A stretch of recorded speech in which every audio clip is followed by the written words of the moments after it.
Welcome to an excerpt of Empire of Terror, Iran's Islamic Revolutionary Guard Corps, written by Mark Selinsky and published by Potomac Books, an imprint of the University of Nebraska Press.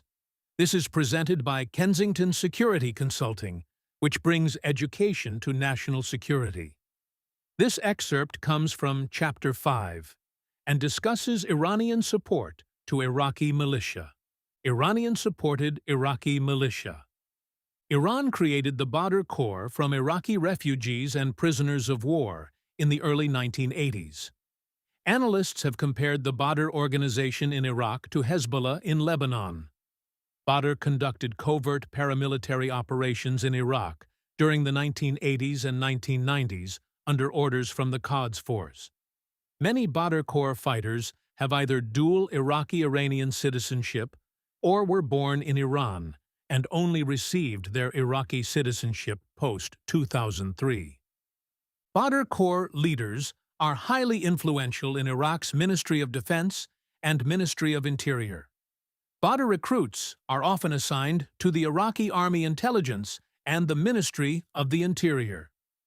The Ministry of Interior commands the Federal Police, a 5-division motorized infantry force, and the Emergency Response Division.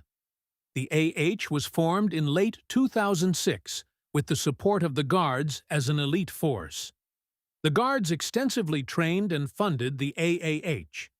The group is openly loyal to Iranian leaders. It was founded in 2006 as an offshoot of the Mahdi Army, which fought the United States in Iraq from 2003 to 2007. It fought alongside Hezbollah against Israel in the Lebanon War. In 2011, AAH shifted its focus to politics and social services before resuming military activities against the Islamic State. The KH was founded in 2003.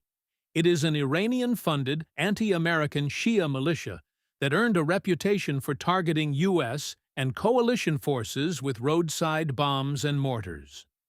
The U.S. State Department designated it a foreign terrorist organization in 2009.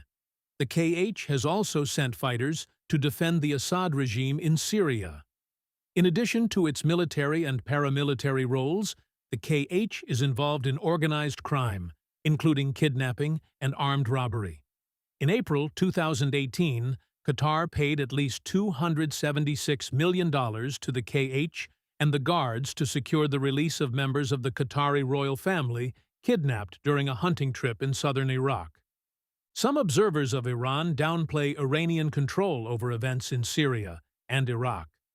For example, Harvard professor Stephen Walt wrote, "Tehran's present allies will not blindly follow its orders if doing so would jeopardize their own positions." To see these collaborations as a new Persian empire, as Henry Kissinger and Max Boot do, is risible. Other observers of events in the greater Middle East hold a very different view. They see the Guards as a potent force for enduring political, demographic, and military change. Lebanon, Yemen, and Bahrain. As noted in Chapter 3, Mustafa Chamran, the first commander of the Guards, helped build Amal, Hezbollah's precursor. Established by the Guards in the early 1980s, Hezbollah flourished and supplanted Amal in the Beirut area. In 1982, Israel drove the PLO from southern Lebanon. Although Iran was engaged in the Iran-Iraq War at the time, the Guards took the lead in organizing, training, and equipping Hezbollah.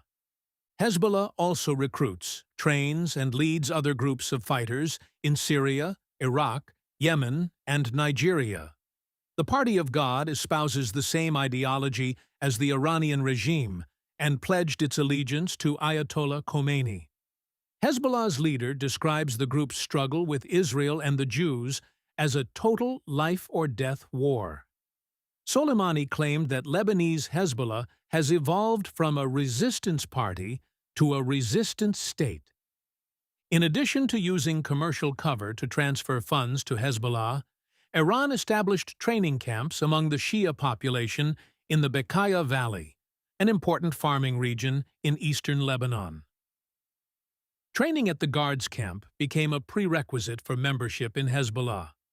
Hezbollah remains Iran's most skilled militia, but anecdotal accounts suggest it may no longer enjoy its privileged status with Tehran, at least in how its forces are treated on the battlefield.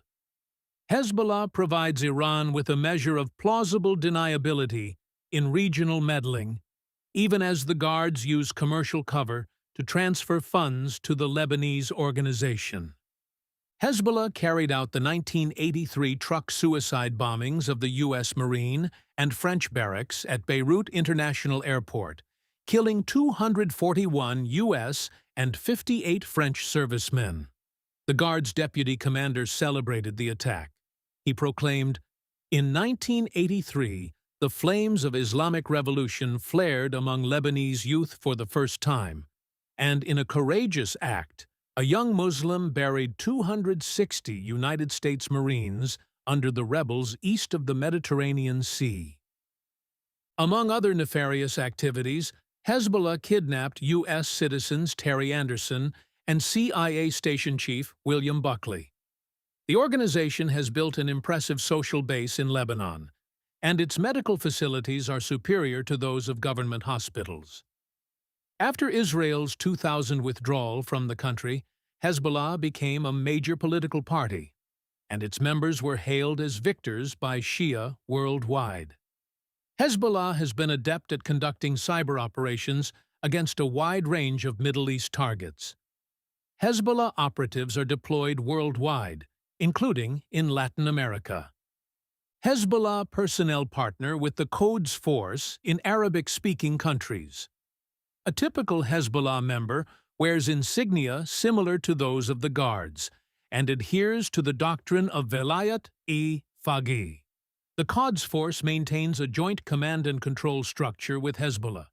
Hezbollah also assists the Qods Force in advising, supporting, and training other Shia militia groups, including the Yemeni Houthis.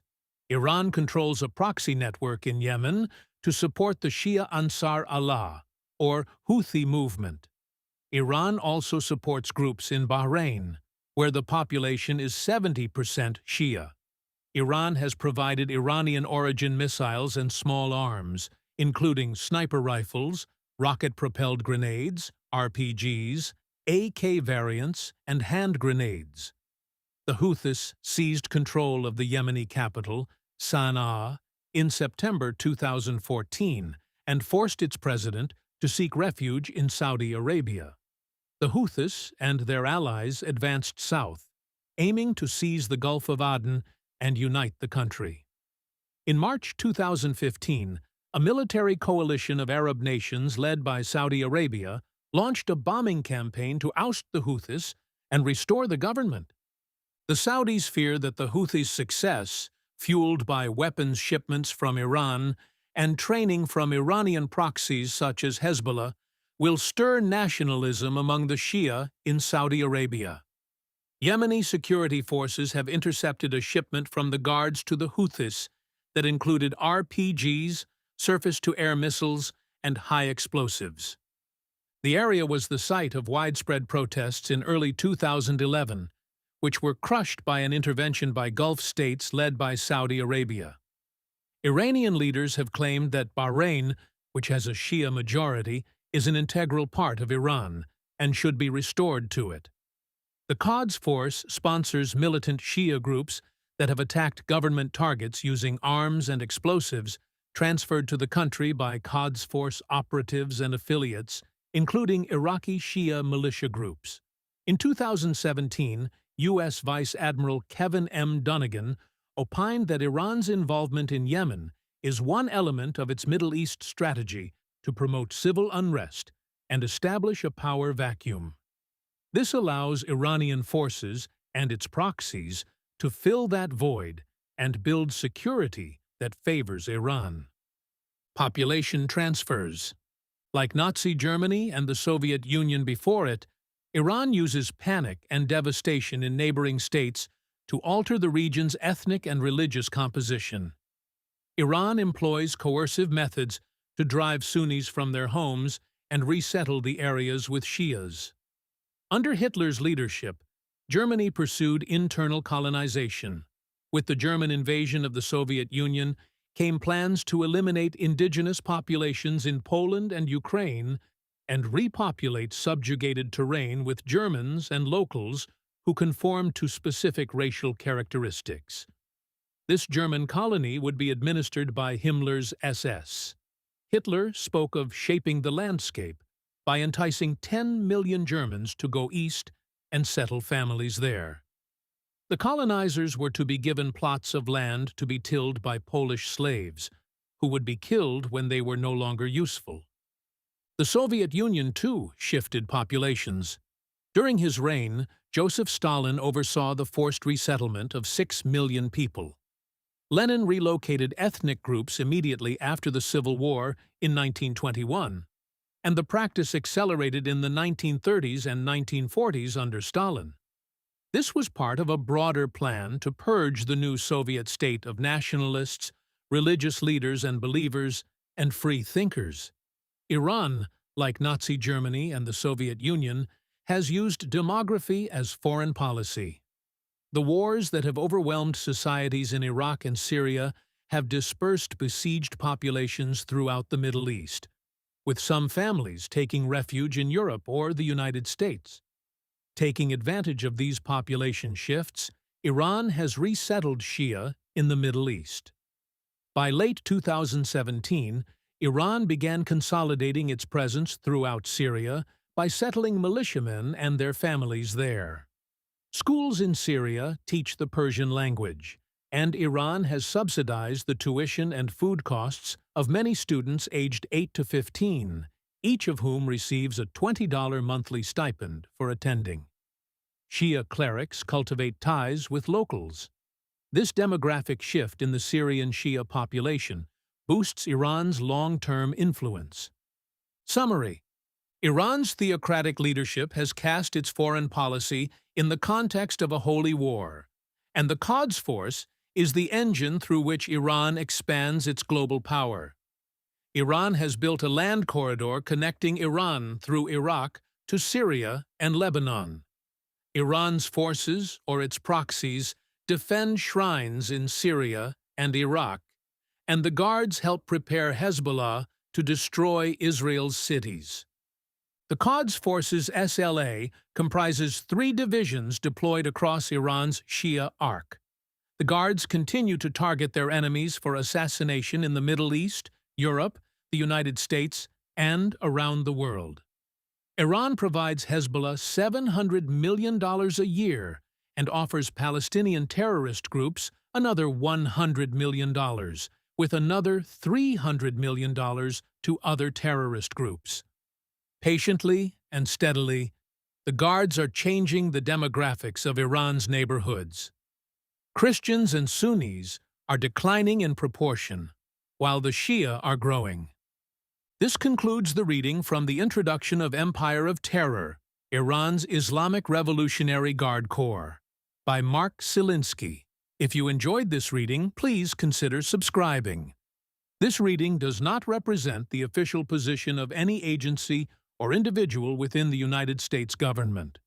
On behalf of Kensington Security Consulting, thank you for listening.